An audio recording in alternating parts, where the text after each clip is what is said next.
Have you fallen victim to the tutorial purgatory? It could be that it's not really your fault. You've been told that the system of learning is what you need to switch to a tech career, and the truth is, it's not enough. Welcome to How to Switch to a Tech Career in Your 30s and 40s. It's the podcast where we love to get excited and down to brass tacks, talking about the real things that help you move the needle when you switch from any other career into a high-tech or IT career. And this is where we're going to discuss the real hints, tips, tricks, and the methods and the protocol that help you switch into a real tech career. So welcome. There's really nothing more frustrating than to be told that all you have to do to get into a tech career is go and take courses, get certifications, and learn, and then you will be good. You'll be able to apply to jobs. People will like that you are smart, and they will hire you. Well, the marketplace doesn't work with that, and if that is you, if that's what you've been told and what you've believed, I want to apologize on behalf of employers everywhere and recruiters everywhere. It really doesn't work that way. What really happens is we get some knowledge, we build our knowledge, and then we get to a point where we really think that we are something, not that we're super proud about what we know, but we're confident in what we know. And the issue is that we don't have much knowledge about how to put ourselves into the marketplace. So the technical skills that we've learned become not a waste, but they become irrelevant in many different ways. So let's talk about what you can do to shore up your technical skills, because those are the easy things to get, and how you can brace and get a foundation around your technical skills so that other people will hire you. When I first began to help people get into a tech career, really I had been giving advice to just a few people before 2020. But when the pandemic hit in 2020, as you know, if you're not 3 years old or 4 years old listening to this, you remember everything shut down and everything was bad. Everything was tanking. The only things that weren't tanking were things like things you could do at home, like Zoom or home fitness and those types of industries.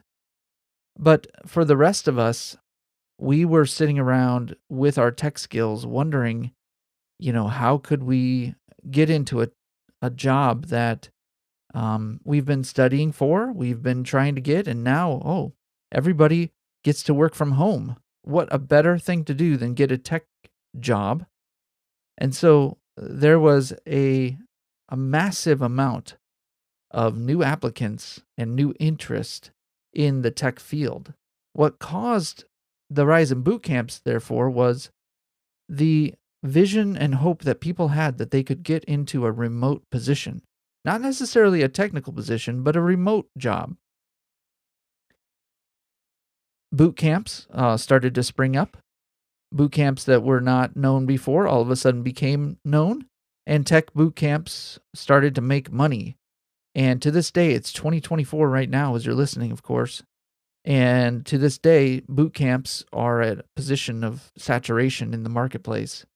And because of that, whenever there's saturation, as you know, in any other products in the marketplace, there are differences in prices, quality, satisfaction, guarantees, and all of that.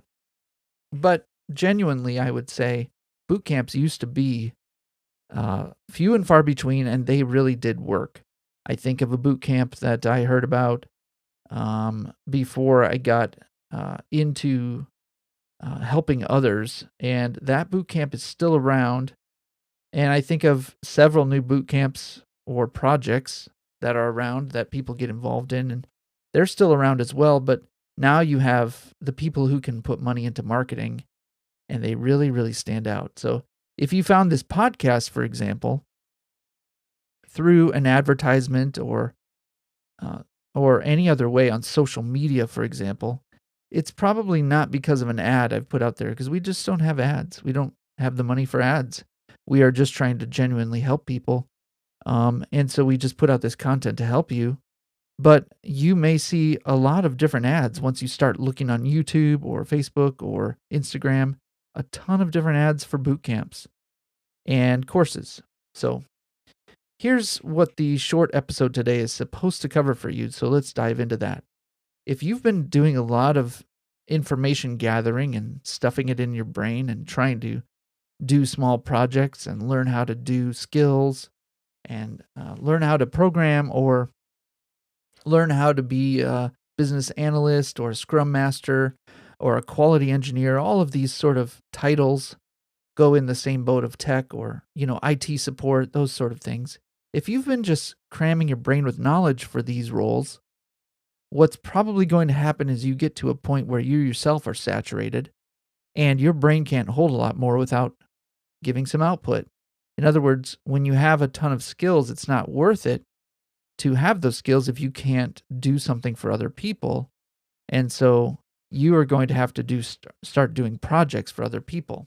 This is where boot camps come in, and they enter into your vision, and you're seeing them everywhere online because you searched once, and now they've got a follow on you and your cookies. So boot camps will come in and say, look, you're going to come in and get some experience in the boot camp and do some projects. And you know what? We might not even worry about you paying us until you get a job. So you have to be very, very careful about some of these. As a warning to you, I have met people online who have been through boot camps that promised the world, and they didn't get anything out of it. They got some knowledge and they got some projects done, but they didn't get their job. And so then I've had to help them. They're people who become my clients. I've had to help them get their job. So what does it really take to get a job with a boot camp or without? What it really takes is persistence. It takes the ability to present yourself to a marketplace. And it takes the ability for you to get some skills or professionality. And with all three of those things, professionality and persistence, you're doing it daily. You're working on your tasks daily, whether they're skills tasks or whether they are tasks dealing with putting your resume out there or applying to jobs or modifying your resume. So presenting yourself as well. All three of those things, all of those need to go together. And what I've put together, in at least for people in the Tech Career Accelerator program that I have, is more of a protocol. And so I would encourage you to come up with a protocol where you're able to say, are the things I'm doing today giving me the results I need for tomorrow? Are the things I'm doing today giving me the results that I need for tomorrow? And if not, why am I doing them? Let's stop doing those things. What you're going to need to do then, just like I've done in Tech Career Accelerator, is reverse engineer the long-term goals, because most people I meet don't have any long-term real goals. They're not sure what position to land in, and they just start looking in the marketplace and they buy an $18 course and start taking it, and they feel confident. And the problem with that is, that's like if I am just taking a course on plumbing and I'm really not sure what sort of job I can get as a plumber. The funny part of that example is that probably it's more practical to take courses on plumbing because it's probably more likely that you'll get a position possibly easier with that type of skill. So to get into high tech and a tech position, however, you really need to have a long-term vision. What is your role going to be? What is your secondary role going to be? What's the role you're going to have in 2 years? How about 5 years? Do you realize that when you start to put down plans for 5 years and 2 years, it shapes not only your 6-month, 3-month, and 1-month goals, but also your daily task list? Because if you know where you're heading, you can modify what you do today and modify the course that you're taking today based on the future. People tend to not think about the future long term when they're worried about the future long term. People tend to base their emotions on the circumstances today, and their emotions then shape their task list for tomorrow. In other words, unless you have some sort of protocol, and I've mentioned I do this for my clients, but you can do it for yourself if you want, is simply, create a framework for yourself for your day. Unless you have that sort of thing going on in your life is going to go nowhere. And you're just going to be sitting around taking what's in front of you and complaining. Not that you're a complainer, I don't even know you. But we tend to, as humans, complain about the future and how bad it looks, unless you have a plan. And we tend to, when we have a plan, put hope in the plan. And the hope is not ridiculous. The hope is not you just tricking yourself. As humans, we have the ability, unlike any other animal, to consciously plan. Animals do, of course, they modify their movements and their migrations and everything they do based on how they feel. And we know that animals, like birds that migrate, there are certain things that start happening in their brain, in their eyeball, actually. It's a quantum thing that happens in their eyeball. You can tell I'm interested in quantum mechanics and quantum physics, but I don't know a whole lot about it by the way I'm talking about this. But animals, the birds don't think, oh, we've got to plan for winter, so let's start flying south. No, they just simply have something that forces them, really forces them pretty much to start flying south. It's quite amazing.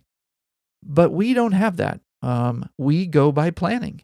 And so God has given us the ability to plan unlike any other creatures on the planet or in the universe.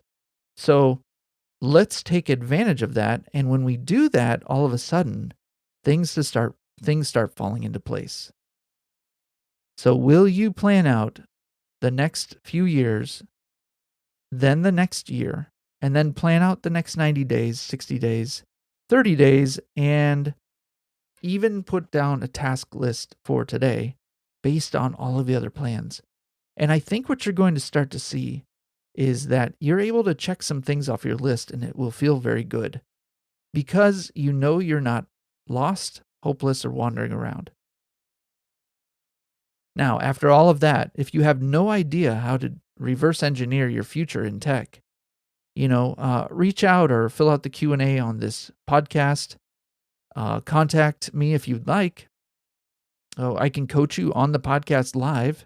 Just fill out the application in the show notes that I've put. And we can really help you out. So I'm here to help you. I hope this podcast has been insightful. And if you get nothing else out of it and you don't take any action at all, make sure you take this action. Put together a plan for yourself and see if that encourages you to not just go around and get new courses or boot camps registrations, but to walk through your day with that plan in mind and see how that changes everything that you do as you make your switch into a tech career. So be successful, be a planner, and don't count on just getting skills and thinking that'll be enough. All right, so as we close out each podcast, we want to invite you, if you'd like to have some coaching done real time, you'd like to join the podcast and have a podcast episode where we're coaching you, I would invite you to sign up and use the show notes. There's a link there. You can go ahead and become one of our podcast interviewees, and you'll walk away with some training, some coaching, some encouragement. And if you need to remain anonymous, that is fine. So we'll hop on a call and we'll record it and figure it out from there. So if you want to stay anonymous, just let me know. Check the show notes, put that information in the show notes and in the link that I provide in the show notes, and have a great rest of your day. Hope to see you soon.